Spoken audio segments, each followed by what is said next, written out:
Welcome to the Rebekah Panepinto Project. Today, I am very excited to host James Rogers. James is a builder of teams, events, and experiences that bring people together. As Chief Operating Officer of Prosper Company, he leads with a belief in the power of community, currently overseeing the day-to-day operations and also helping drive the company's marketing and growth strategy. He played a key role in launching the Prosper Forum, now a signature gathering for leaders across the food service and hospitality industry. James also helped launch and continues to guide the Prosper Accelerator program, a cornerstone initiative that is supporting the development of emerging leaders and expanding participation all across the industry. With a background in national trade associations, high-growth media firms, and member-driven organizations, James brings a practical and people-first approach to his leadership.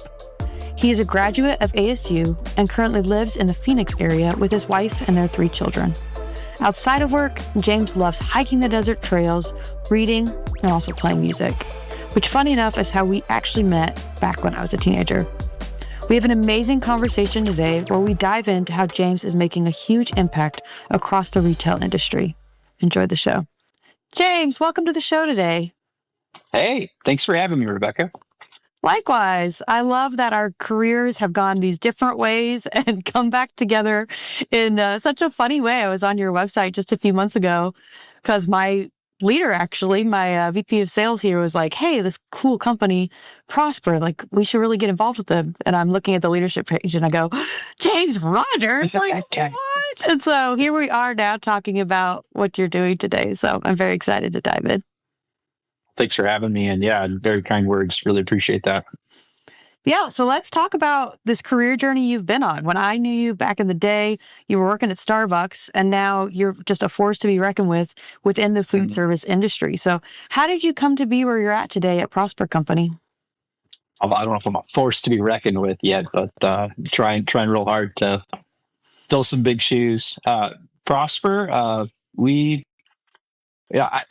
go back a ways. I've been in the event industry most of my adult career and putting on experiences primarily in the restaurant and convenience store industries. And so several different companies along the last 15 years or so, but a big part of that's been restaurant events, hospitality events, food service. And specifically, Prosper Company was born about 2.5, 3 years ago. We're a startup that's not a startup because we, our co-founders and myself really were born and bred out of another machine called Restaurant Leadership Conference and some of the other events that another company called Informal now manages. And so we were there together working, and then years later, after some movements, got back together and we started Prosper Company.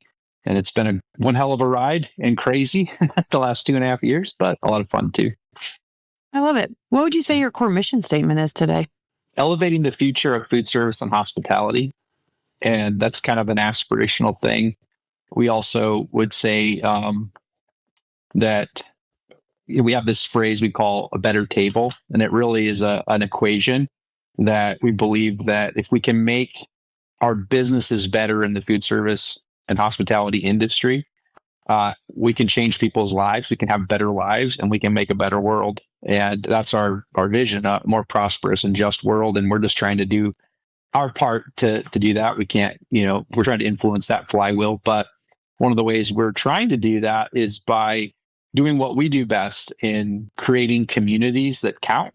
And what I mean by that is bringing people together who have the power to reshape and to reframe and to not I would say make better, but just build a future that's brighter and more inclusive and more engaging and really ultimately more attractive to those who are considering careers or are considering careers in other industries. We really want to make food service and hospitality shine as some place where you really can see that you can make a career opportunity.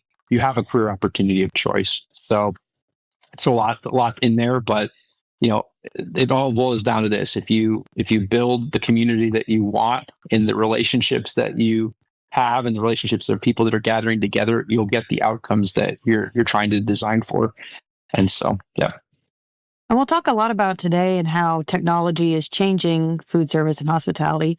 But the reality is this industry specifically still has a huge human element to it. Kind of like sales too. There's a lot in sales that can be automated and scaled, but people still buy from people they like. And Mhm. people still going to want to have this human good feeling, touchy feely interaction when they go to get their cup of coffee in the morning and do different things in your hotel. Like it can't be completely like a hospital experience. There's got to be the hospitality piece of it that makes people want to be a part of it. And I think community is a huge element of that you've already hit on, being what drives people to want to come to these places that are maybe what we call their third space, not home or the office, but a place they want to voluntarily be in. Yeah, and I'll add to a way we're doing that, and what we're trying to do is connecting emerging next gen leadership talent earlier in their career with one another, and also with key executives in the restaurant and hospitality space. Uh, we really got started with this vision, and there's a very popular sandwich shop chain that people would know that basically came to us and said, hey, we want to support you, but it's got to be different, and we want it to do something more than just put on another conference. We don't need another show just to have a show. And so it really is about engaging. A lot of what we're doing is trying to bring that next generation leadership talent with the current, and let those relationships and bonds, to your point about we're in the hospitality business and relationships matter, letting those relationships produce fruit. And really, imagine, the question we ask people is, can you imagine where you'd be in your career right now if you had the relationships you have right now 10 years earlier, right? And that's really what we're trying to help people fast track, is that network that's so impactful to career progression and growth, and making sure that that's not benefiting just one section of our population, but that there's more of a mixture and a more multicultural approach to how we engage with different audiences, bring them together. Mhm. Yeah, I want to get into all the different programs you offer, but want to start with what I think is really the forefront of all of it, which is the Prosper Forum, the big event, you know, a weekend in the fall typically that you guys do the big blowout and how everybody there. What typically goes into that? And what are you guys driving as far as outcomes when you're actually hosting that Prosper Forum weekend? How it goes into it? Well, it's a 4-day event on Amelia Island in Florida. We gather senior leaders. A great example, a great kind of metric is this year our list is shaping up. We have over 600 people. There'll probably be about 700 people there total. But right now, currently, we're scheduled to have, I think, 7 of the top 25 restaurant CEOs on stage in the first 24 hours. So, I mean, barring that somebody has to change their schedule and move to a different day or not come, it's going to be a really great event, as it has the last couple of years. And that's really who comes, is that senior leadership. And we also bring together our Prosper Accelerator program, which is for lack of a better term, it's kind of a 40 under 40 program, but it's not limited to 40, and it's not limited to people under 40. It really is anybody who we would say is an emerging, multicultural next gen leadership talent. And so our goal is to try to create value. We kind of say it's like the Davos of the food service industry. So we want restaurant leaders to come and really feel like they're getting that takeaway value of technology, finance, supply chain, geopolitics, and maybe even really diving into some topics that are heartfelt with regard to where do we go with things like DEI, right? What does that mean now with, so we'll be talking about some of that, but really some real meat on the bone, artful, thoughtful leadership topics that resonate with that audience. But also we want to empower and reach that next gen leadership talent with messaging and inspiration, and really the same content's good for them too, right? But also hoping to create and generate a kind of a captive audience feel in terms of meal function. So like everything's on property. We're trying to keep people in our experiences, and we want that up and coming CEO to meet a current CEO and be mentored and be given access to kind of an earlier set of discussions than they might be having right now. Right? And so people come to our event with that spirit and that heart. The trade show masks come down, and I think people really feel like they're giving back and also contributing to something bigger than themselves, which is meaningful. I've not attended one yet. I hope to. Yeah, coming soon. But yeah, what I gather from it is less of it's just a big party and everybody, hanging out, slapping each other on the back, and it's tactical and meaningful. And again, like you just said, you're putting the hospitality industry into practice and giving a good, hospitable experience to all of these attendees who come together with a very intentional goal for that event. Very true. And you mentioned the Accelerator group being a part of that as well, but that program is typically about a 12 to 24-month program. Can you give us an overview of what the output of that experience and journey for an Accelerator individual turns out to be? Yeah. At its heart, it starts with recognition. It ends with a series of experiences that hopefully aren't a big drag on the individual's time because they're a busy professional, but also leaves them with a lot of thoughts and a lot of paradigm shifts, maybe even, and maybe some tactical tools in the belt, in terms of leadership, skill development, but also with a network of people. We hope that they leave with 10, 15, 20 people or more that they, can call on if they lose their gig or have a question, right? So it's kind of a share group feel, but it's also share group light. We're not trying to create these superstructures that are a huge commitment that's hard on them. So it has kind of a calendar year effect of, we have the Prosper Farm, and then we have a retreat that we do, which is like a 24-hour fast dash set of sessions. That's great. And people really rave about it and enjoy it. And then we just came off of the National Restaurant Association show where we had it's a hard thing to say, by the way. We had a mixer where it was 2 hours at the Middleby Residential Kitchen in Chicago. And we've done this 2 years in a row where we had about 150, 200 people there, just kind of, hey, get to know each other, but also we do town halls throughout the year. We invite our accelerators in our community to attend. And in conjunction with that, we invite our accelerators to break off into like a smaller group of accelerators, 10 or 12, and to continue that journey together where they're meeting 4 or 5 times after the Prosper Forum to continue that relationship building and have some takeaways from the experience. And these people are across the U.S., like all over from what I gather, but they're getting to meet up in person, it sounds like, at least once a quarter and then once a year at the Prosper Forum as well. Is that the typical cadence of actual in-person engagements? Yeah, trying to keep it often, but not a chore. Yeah, I think we had about 38 out of 50 states represented, and some other countries like Canada, Mexico last year. And so we're trying to track some of that data as well. But yeah, definitely a cross section of the United States, and really what we're really proud of, and it's one of the cool statistics we measured of our accelerators last year is that there was about 8 or 9 different self-identifying groups represented. I won't say which ones or who, but none of them were over 30% of the total. So it's kind of like this goal. Like one of the things we've kind of came up with is, instead of trying to pick token people to represent diversity, right, we're really measuring it on a bell curve of how do we flatten that bell curve over time, right? So by building more inroads to different types of community sets. Yeah, very cool.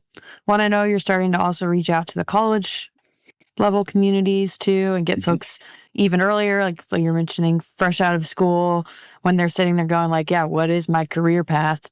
It's a good time to catch somebody's attention and show them there's, all these different ways they can engage with the industry and go down the technology path, go down operational paths, just opening people's eyes. Like a lot of times people feel stuck in their careers before they've even started just because they don't know what's available to them. Yeah. And getting that exposure straight out of college is a great timeline to really see that there's more than, doctor, lawyer, kind of the typical. So very cool. Is there a mentorship element to that as well that you guys have invested in? It's tough when you build a program that's 125 people. We have a goal of nominating and recognizing 1,000 people over 10 years. And so we've done about first year was 103, second year is 125. This year is going to be 125. So we're about a third of the way there on that BHAG, which is a pretty aggressive number if you think about it. But, we really are trying to coalesce a community of people and then to continue to bring that community together, right? When you decide to go that way with scale, it makes things like direct mentorship a lot harder to achieve in a sustainable way. But I would say that there are lots of it's the kind of idea of what you put into it is what you get out of it. And I won't mention her name, but there's one of our accelerators from 2023. I was talking to her after the aftermath of the 2023 program, and she was literally saying, hey, I was able to interface with this person and this person and this person and this person. And before I did this program, I had this view. This was the way I was looking at my career opportunities. This is the way I was looking at my leadership. And now I see it this way. And I went through this challenge at work because I got a new boss and I was able to call on this person and this person and this person and this person. And they all gave me great advice. And now, so, to answer your question, there's not a formal mentoring program or it's not formal in that way. But I think if a person dials into our community, like they get that as a result of the relationships they're building, because the results it's not just relationships with some random person that sells them. It's with, one of the gals that's in our community who's kind of one of those mentor people. She's a huge pedigree of experience in boardrooms and was able to give her a lot of really wise, sage advice in that instance. So is every single accelerator experience like that? No, unfortunately, but our ideal is to try to move it that way as much as we can, right? That's really cool. So I love it. Yeah. Now, you're uniquely positioned in the industry as well through this accelerator program and through the forum to see all the up and coming exciting things for technology and food service. And I think you're a little like me and enjoy the dabble and the exploration and the dreaming of what's next. You went from the tangible, like boots on the ground in Starbucks, managing a location to now this kind of zoomed out picture. I'm curious what's been bubbling up in those recent months for you of what you're excited about that technology can do for hospitality and the food service industry as a whole. Good setup. And yeah, to your point, I spent 6 years at Starbucks and other retail jobs, and that was my early career. And I opened a store. I worked at several different locations, and then my path changed to a different direction. And then I ended up in events pretty quickly, and that's been my field of view. I'm not an expert in technology or robotics or any things I want to bring up and talk about today, although I'm very passionate about them, and I do see myself as a little bit of a novice student of this field of which is interesting to me. And but I will say that I have this really interesting kind of quasi-academic view of technology, because I've had the last 15 years to sit and listen to a whole bunch of people talk about technology and where it's going. I've seen, 10 different futurists talk about drone delivery and et cetera. And I've also been able to kind of nestle into that while with all this experience from, my roots in working at Starbucks. And I think the things that are really interesting for me right now is I would say it's really the convergence of technologies that are coming. And I know we all know this, it's not rocket science, but I think AI and humanoid robotics and single task robotics too, and the interplay of things like FSD, full self-driving vehicles. We were talking about that earlier. And it's not even just what I'm excited about is not even what these technologies can do on their own. It's the convergence of these technologies coming together that I think I'm personally really optimistic about and excited for what's possible. So I don't know. I don't know if that answered your question or not, but I very, very much find what's coming very exciting personally. Well, it changes quickly. The interesting thing that I've noticed, and I would love your take on this, is in the Starbucks example, they're not to the point where robots are making your coffee yet, but there's a different customer experience you can have if you order ahead versus if you order in store. And, And in most cases, my Starbucks purchase is a little more ad hoc and like, oh, I see Starbucks, so that sounds good. I'm going to walk over and get a coffee. And I want to just have a moment in a coffee shop. I didn't think ahead to have the mobile order. Well, I walk in and the mobile orders are being prioritized over my experience. And I sit there going, I should have just mobile ordered while I walked over and I could have had a faster and better experience. But that's to the detriment of the Starbucks experience, because if you think to the early days, it was customer in-store experience first. And there's been a little bit of this flip to the benefit of ease and efficiency and getting your cup of coffee, walk into Starbucks and leave. But the customer experience for the person just traveling in a new city has kind of fallen. Where do you see there being a happy medium and balance between serving the efficient customer, I'll call it, and serving the experiential customer to make sure like one doesn't sacrifice the other as we especially accelerate this by robots? Good question. I think I'd answer that by saying that, Starbucks started off with, like you said, with this idea of the third place, and Howard Schultz he wrote a book about it, and he was really passionate about communicating that at an operational level, that you're trying to create a third place. And what that meant, for those who don't know that, it meant that people have home, people have work, and people might have a church, but most of the time they don't even have that. They have homework. So Starbucks was trying to fill that void for community, going back to what we talked about earlier, right? That's a big need. And Starbucks did it really well. And I think in some ways still does it pretty well. But to your point, with some of the technology lean, that's very widely known that they went very heavy into tech and made a lot of changes. And now you got Brian Nichol, who left Chipotle and now has gone to Starbucks, and you hear there's a lot of articles about him trying to bring it back to some sort of center or true north. At some point, I think the cat's out of the bag a little bit with technology. I'm not personally going to go back to not ordering from my phone. I find it amazing, but I also value the ability to sit at Starbucks or even have a meeting there with friends. Or I think that whole stay a while idea is really important.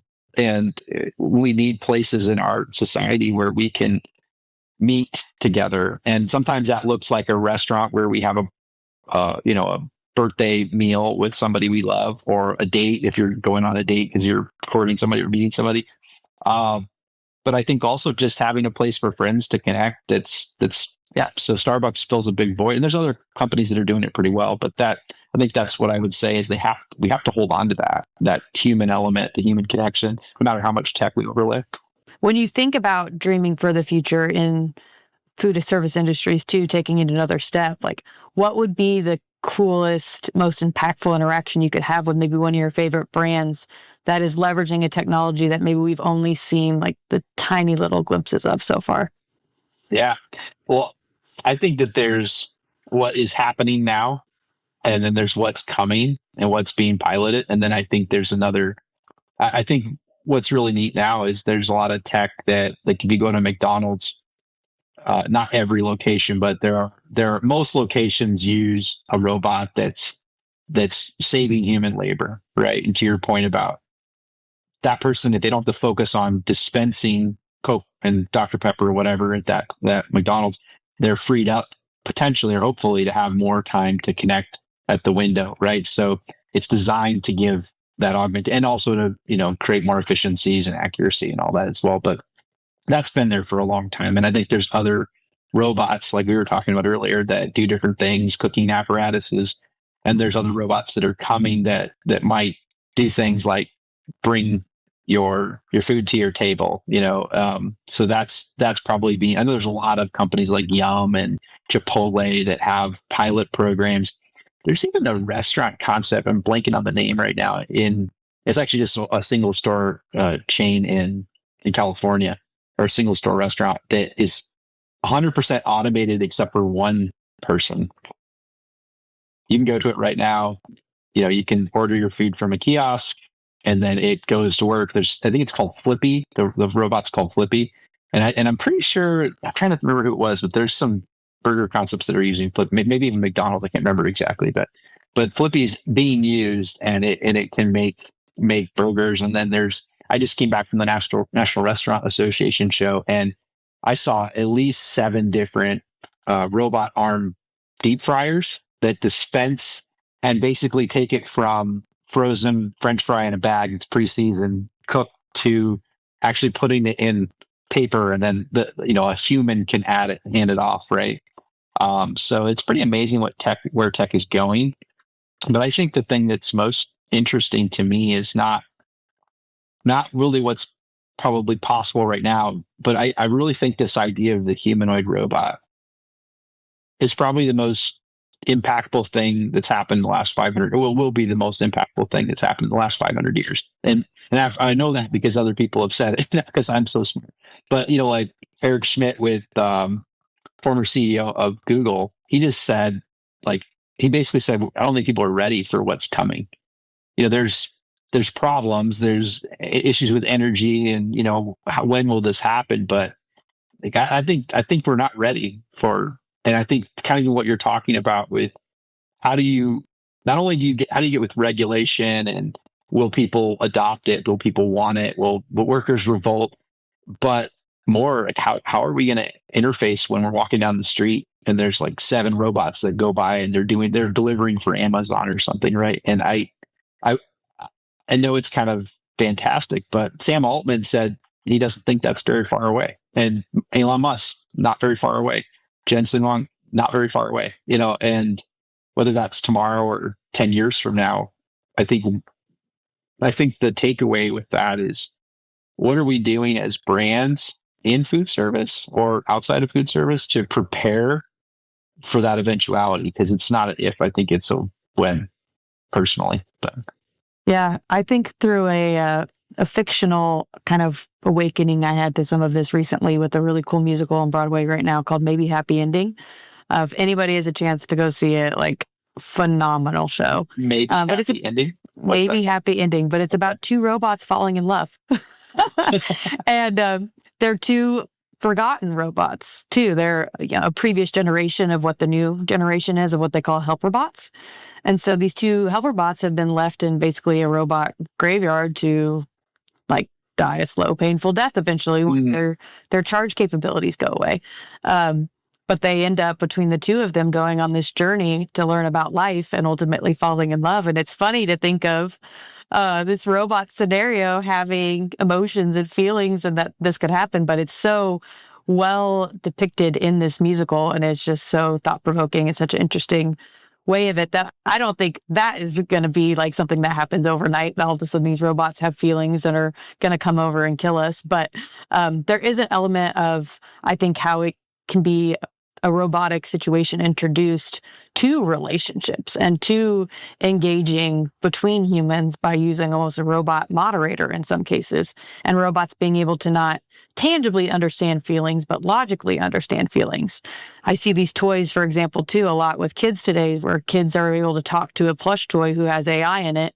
And these plush toys are teaching them new languages and teaching them about feelings and teaching them things that they would get in a social classroom.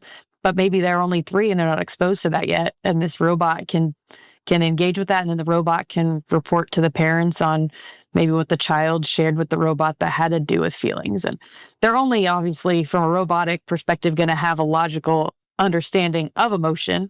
But it is still super interesting to me how much understanding is there by using logic and understanding human emotions from that perspective, to be able to piece things together, to understand people and their personalities and why they are the way they are and why they think the way they think. Have you expressed an emotion to a ChatGPT bot before? Not directly, no. Have you? Yeah, I do a lot. And what was the reaction? It's surprising how empathetic it is. Interesting. Or at least it mirrors the empathy we want or need or crave, right? Especially ChatGPT, if somebody pulls up ChatGPT and types in, "Hey, I'm having a hard day. I'm really feeling like this, and I just need something to talk about," it will sit there and talk with you about it. It will empathize. It will say, "I'm sorry to hear that, James. That sounds really hard. What is there, would you like to talk about it? I mean, what happened? Like, and if you're listening to it, it's programmed and designed to empathize with you, validate that that's hard, your feelings, and then ask you another question. And it really is these they're not very invasive questions. They're like, would you like to continue to talk about that with me? Or, what made you feel that way? Right. And yeah, and even more, you can take a step further and you can turn on the voice and it'll talk to you. Like we could probably have a conversation. We won't do it, but we could have a conversation right now with ChatGPT and they would talk with you and me. Now, there's a lot of holes and there's a lot of issues. It's not a counselor. We're not recommending that, right? But it's interesting, and especially in terms of how it might enable, probably more quickly than we think, better management in restaurants. Like I don't know what that looks like, and there's so many lanes we can go down with the interplay and the convergence of technologies as they come together and as things become. But imagine a Optimus robot equipped with a ChatGPT level brain, which is in my phone. So I don't know how hard that would be to put my phone in an Optimus's head, but imagine that Optimus goes through a series of, we go through all of the stuff with making sure Optimus records the right stuff and doesn't record the wrong stuff, and everybody's cool with it. But then imagine Optimus is sitting there and here's an employee interaction with a very upset customer, and that it's listening, and then it walks up after the interaction that says, "Hey, James, that seemed like a really hard interaction with that customer. Do you want to talk about it?" and then maybe it guides through a prescriptive. Maybe we eventually program these robots or whatever to engage empathetically like that with employees. Hey, can we take 2 seconds before you go? I just want to unpack that with you. And how are you feeling? Or how could, and then instead of like, you did bad or you should do better, it's, hey, let me help you wrestle with that. How can we do that differently next time? So where the funny thing is, and going back to your main point and the thesis of this, where we're going, is that what if robots can help us as humans connect with other humans in a more appropriate way, leading to more profitable outcomes and better customer experiences and better employee satisfaction? And I know that's kind of a pipe dream right now, but when I see these technologies coming together and I go, that one's over there and that one's over there, and I know there's some hurdles, but how hard is it really going to be to put all that together if the drivers of profitability and the human experience kind of pull that in as a business requirement someday, right? Like you have to do that to be competitive in 5 or 10 years. And that's scary, but also I think it provides a lot of promise for the food service industry. Yeah, I agree. And it makes me think more about a common theme that I have through all my podcast shows, which is around principles. So I would love to wrap with getting from you, what is the guiding principle that you've lived by to be successful in business? You asked me that. We were talking before and I kind of jumped at it and then I thought about it some more, but I really think I have to go back to it. And I think that so much of life is us trying to be something we're not, trying to appear smart, trustworthy. But I think especially now with technology and kind of even going to this theme, it's more important than ever that we are who we are. We are ourselves, and we bring our true self as much as possible to every environment. Like where, and I think I mentioned it to you that even though I've evolved and I'm not the same exact person that you do when I was 18 and when we met when you were younger, I feel like I'm that same person. Like I feel like I can honestly say that if you were to see me in every area of my life since we were kids, right, at going to church together years ago, that you would not go, wow, that was a much different James than I knew, right? Or that he didn't look like that James back then. So I would say that's the thing I would probably lead with, is the most important thing for success is to be yourself and bring that honest portrayal of who you are to every interaction, whether it's family, work, business. And that's probably what I would hang my hat on. Amazing. I've definitely seen it real life, and James, have loved reconnecting with you and all the impact you're making in the world. Keep at it. It's so inspiring, and I wish you the best at Prosper. Thanks, Rebecca. Good talking to you. Appreciate the time.